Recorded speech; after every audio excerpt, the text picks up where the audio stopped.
Tony Doherty here for NPC News Online with four-time Olympia Showdown champion Flex Lewis. Congratulations, mate. Thank you, Tony. I'm very happy for you. Yes, I thought sir. you really brought your A game this year. Thank you. Did you find you had more pressure being the ultimate favourite? I mean, you win it once, twice, Yeah. 3 times. People start talking like this guy's, it's like a dynasty. Yeah. And did you find you had more pressure coming in this year? I put so much pressure on myself anyway, from the first, second, third, and fourth.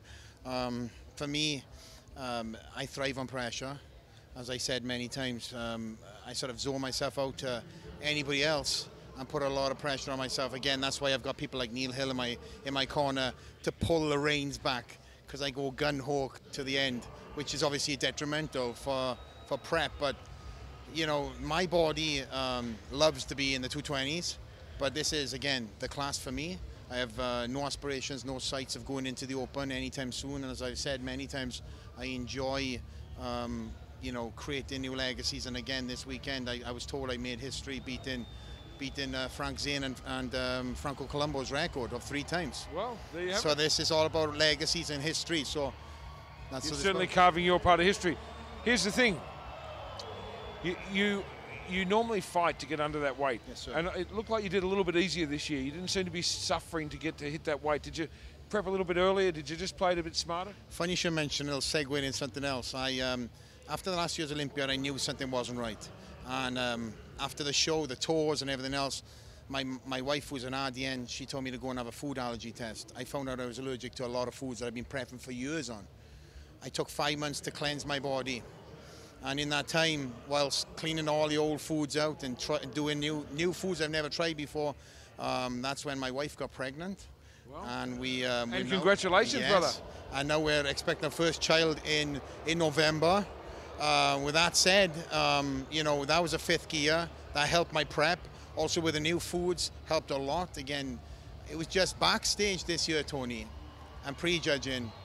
I was waiting for another issue in my stomach. I was waiting for some sort of anxiety, because I've had it for so many years. It was just flawless prep.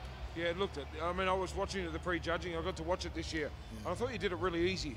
I mean, the other competitors brought their A game.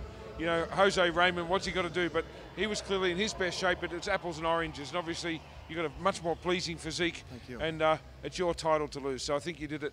I actually think you did it easier this year. I really do. And I've been watching you for a long, long time. Yes. Now, we're always talking bodybuilding, but this is a great announcement you've made. You're having your first child. Yeah. When's she due? She? She is due, yeah. She is due in November on Thanksgiving time. Again, as I mentioned up on stage, my wife is probably going to kill me later. I had to stand up. That is, again, the 5th gear that I found in my prep. I never knew I had it. You have children yourself. It's a drive that a father can only describe about. And for me, it's all about my daughter's future. And that, you know, rolls on to my career. And for me now, going into this year's Olympiad, I knew that I'd set the third title last year, the 50th, Joe Weider's 50th.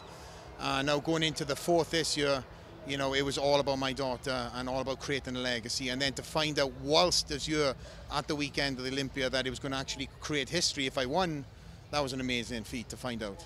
Well, you're going to make a great dad. Thank you, You're sir. a great champion. You're a very humble man. You've never you. changed since the day I met you. Yes. Now, I know we always like to look down the camera and give a message to your fans, because we're Yeah. worldwide. This gets a lot of hits. Yes. Our interviews rate really highly, mate, and I love interviewing you. But now it's your turn to talk to your fans. Well, as I said on stage, guys, you know, legacies, history, and records are meant to be beaten. I found out this weekend that there was a record to be beaten, and not that it would have affected any of my prep in the last minute, but now I've set that goal. I want to set a legacy that possibly can't be beat. But me going around the world, such as Australia, such as, you know, UK, Denmark, Germany, whatever it'll be, I might aspire the next generation to come after my records. And I'm the champion that loves to give back. And I want that record to be set up high for somebody to come after it. So if you're watching this, guys, or down, you know, the other side of the world, whatever it'll be, set your goals, set realistic goals, go for it, because I'm a kid from the other side of the world, wasn't given anything easy, just came over here with work ethic and a hell of a drive to be the best. And now I stand here as a 4-time champion and can prove that if you put work ethic in, rewards happen. Anything's possible. Anything is possible. Well, and you're in a success story to that method. Thank you, Felix. Listen, it's a pleasure interviewing you, mate. I look forward to it every year. Always. At this rate, we'll see you next year. Oh, we'll see All you. the best, my Thank friend. you, sir. We're done.